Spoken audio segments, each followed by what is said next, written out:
Burn injuries remains a significant global health challenge affecting millions of individuals each year, and frequently resulting in prolonged healing, infection, scarring, and even long-term functional impairment. Although current treatment strategies improve the survival rate and also wound management, they do not fully restore the normal skin architecture and function. This limitation has led into an increase of interest in regenerative medicine, mainly stem cell-based therapy. Hello everyone, my name is Jessica Faye Fatmati.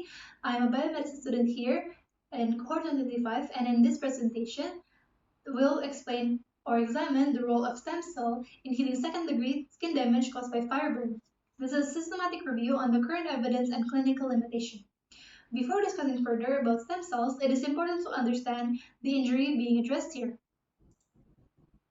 Second-degree skin damage, or second-degree burn, also known as partial thickness burns, involve the damage to both the epidermis and part of the dermis layer. As shown here in Figure 1 and Figure 2, the burns actually disrupt the skin barrier and are characterized by blister formation, erythema, edema, and also severe pain. Because the dermis contains many blood vessels, nerve endings, and also connective tissue components, the damage at this depth is significantly complicating the healing process. Patient often requires 2 to 3 weeks or even more to fully recover, and healing usually results in scar formation and reduced skin function. But why specifically second-degree burn? Well, shown here in Figure 3, we can actually see the comparison between the 3 stages of burn. This comparison can determine the treatment approach, and healing potential. First-degree burns affect only the epidermis and can generally heal spontaneously without any medical intervention. Third-degree burns, on the other hand, involve complete full destruction of the skin and typically require skin grafting. However, second-degree burn, shown in Figure 4 on the far right, occupies an intermediate position where they are severe enough to require skin or medical attention, but they still retain viable tissues capable for regeneration. So stem cells here act as an assistance to help that viable skin area. But what are the limitations of the current burn treatments? So currently, burn management relies primarily on 3 methods. First one is wound dressing, second one is surgical debridement, and the last one is skin grafting. Skin graft actually provides coverage, but often results in donor site morbidity and can also cause incomplete restoration of the normal skin structure. Second one is dressing, which creates like a protective environment, but they do not actively stimulate the tissue regeneration. Lastly, debridement, where it removes the necrotic area, but this does not replace what has been taken apart, so it can actually leave like a dent. And a common limitation among these 3 approaches is that they are primarily protective rather than regenerative. Therefore, researchers actually have increasingly explored the stem cell-based therapy as a means to actively promote tissue repair. So what does stem cell actually promise? Stem cell promises 3 things. The first one is their self-renewal, which allows them to repeatedly divide themselves to maintain their population. The second one is differentiation, where it enables them to develop into specialized cell types involving skin repair. This includes keratinocytes and fibroblasts, which are cell types responsible for skin regeneration. Third and last, and one of their most important contribution, is their paraconnectivity. Stem cells secrete a bioactive molecule such as vascular endothelial growth factor, fibroblast growth factor, and also transforming growth factor beta. And these molecules stimulate angiogenesis, regulate inflammation, and also promote cellular proliferation. In addition, stem cells also release an anti-inflammatory cytokines that helps control the excessive inflammatory response. As a result, stem cells actually function not only as a replacement, but also as a biological coordinator that creates a regenerative microenvironment favorable for wound healing. Despite all the promising findings I have explained before, there are actually several gaps that remain. As shown here on the left, most evidence currently comes from animal studies and laboratory experiments rather than large human clinical trials. In addition, there are no standardized protocols existing for stem cell source, dosage, or their delivery methods available to the public. And so these variations and limitations makes it difficult to compare between studies.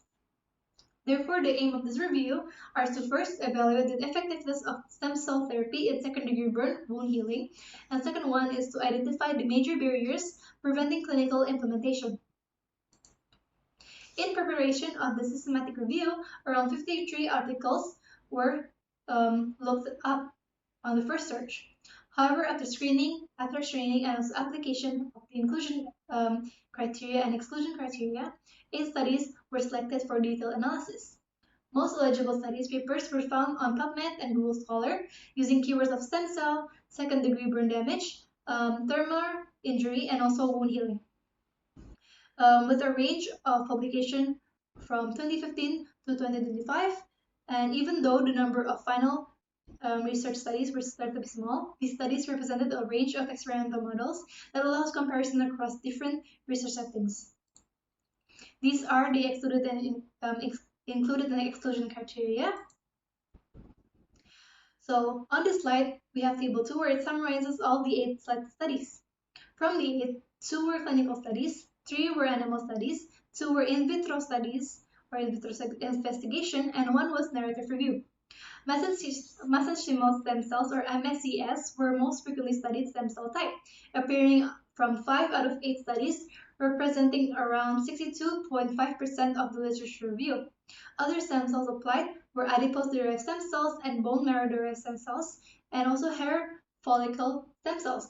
An interesting topic is that Schulman and his colleagues reported that hair follicle stem cells actually demonstrated stronger regenerative effects rather than MSCS alone. However, it is not available.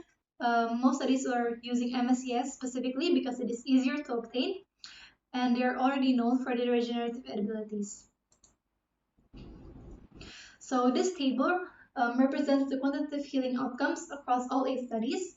A most consistent finding was that there is an accelerated wound closure, where all 8 studies reported faster healing in stem cell treated groups. Francis and colleagues reported there is a wound closure rate approximately 40 to 50% faster than the untreated controls. This finding is clinically important because prolonged wound exposure can actually increase the risk of infection and also delay the recovery.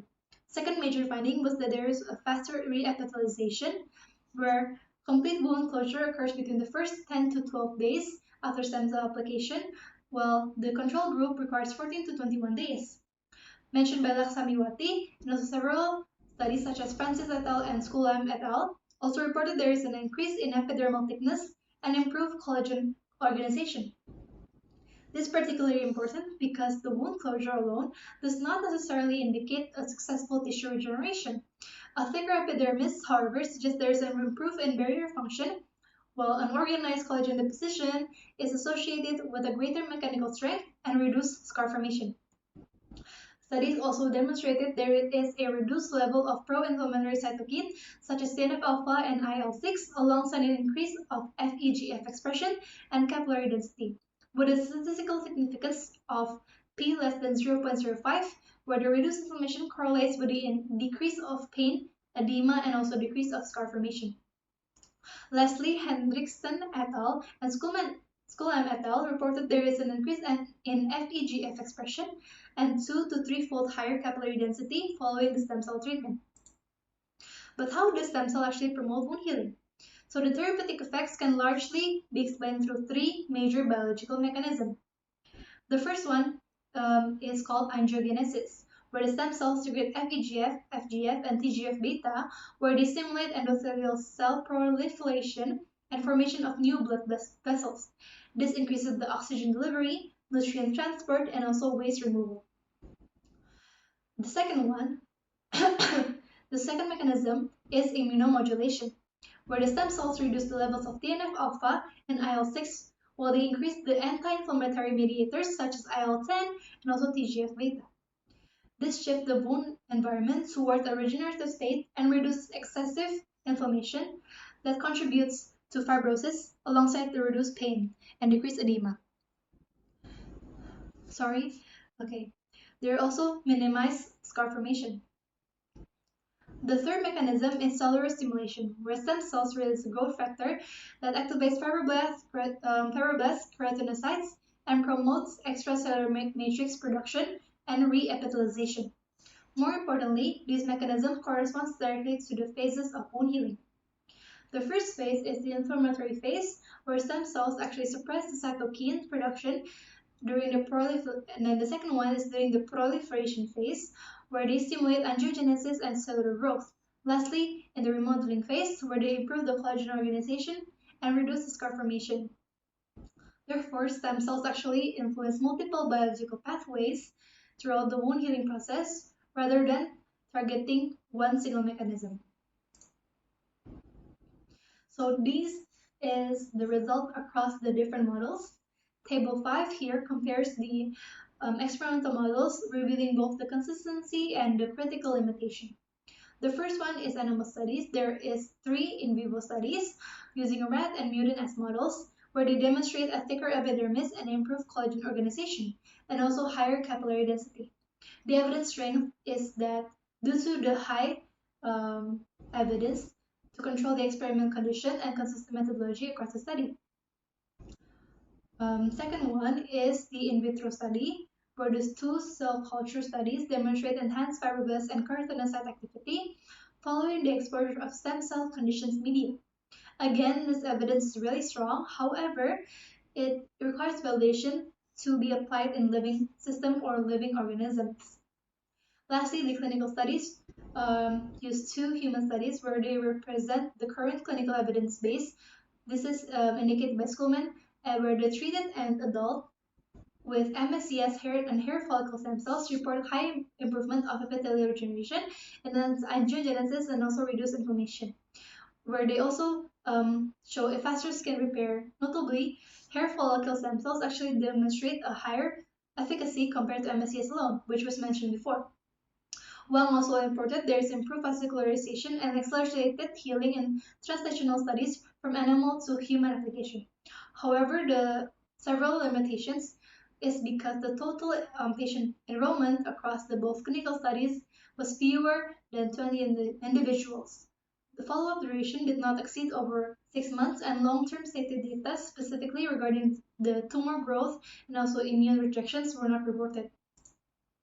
So in conclusion, based on the evidence we have obtained, first one is that stem cell therapy can consistently accelerate wound healing and improve tissue regeneration. Second one, there is an underlying mechanism that is well established and include angiogenesis, immunomodulation, and stimulation of cellular repair pathway. Third is that the multiple cell population, including MSCS, ADSCS, BMSCS, demonstrated therapeutic potential. And lastly, the positive findings have been observed consistently across all animal, laboratory, and early clinical studies. So taken together, these findings actually support that stem cell therapy has a higher promising for the regenerative strategy for healing second-degree burn wound damage. But what are the limitations and future directions that can be taken from this review? So despite all the encouraging results, several important challenges still remain. Only 2 small clinical studies were identified involving fewer than 20 patients. There are long-term safety outcomes have not been published yet and evaluated. In addition, there are no clearly consensus regarding the optimal cell type, dosage, administration route, or even treatment timing. The future research should focus more on large multi-center randomized controlled trials involving more than 100 patients, and then the standardized treatment protocols, and then they need to have a long-term safety monitoring and also direct comparison between stem cell types and stem cell population. There is also no question for longer whether stem cell possesses regenerative potential. And the challenge now is to determine how these promising findings can be translated safely and effectively into a routine clinical practice. Before ending this presentation, I would like to acknowledge that the use of artificial intelligence were solely to identify the references published between the 2015 and 2025 and to improve grammar and clarity. That is all for my presentation. Thank you for listening. I would like to apologize if there is any spelling mistakes or my speech that are not clear, and thank you for listening.